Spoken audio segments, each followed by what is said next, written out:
44 millions d'euros de pertes en 2021, 70 millions l'an dernier. Aesio Mutuelle serait en grande difficulté.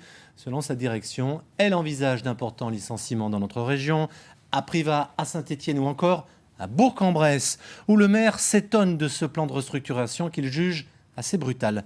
Franck Grasso, Sébastien Alec. Le bâtiment se trouve dans l'hypercentre de Bourg-en-Bresse. Plusieurs étages sont dédiés à la gestion des contrats ou à l'accueil téléphonique des adhérents.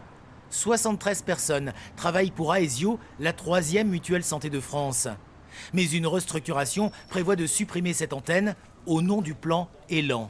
Aujourd'hui, Élan 2025, c'est une révision de notre modèle, aussi bien industriel que de distribution.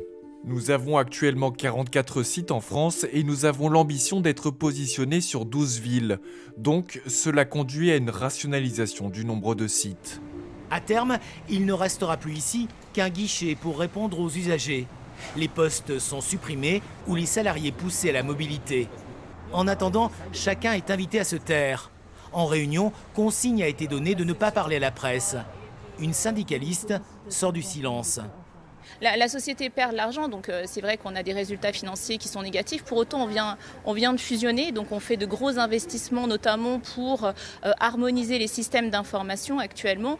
Et c'est vrai qu'on nous dit qu'on n'a pas d'argent, alors qu'on a quand même encore 1,4 milliard de fonds propres. Aesio devrait supprimer 387 postes et muter 444 personnes. Plusieurs maires montent au créneau, dont celui de la ville-préfecture de l'Ain. Un fonds de pension américain aurait exactement les mêmes méthodes.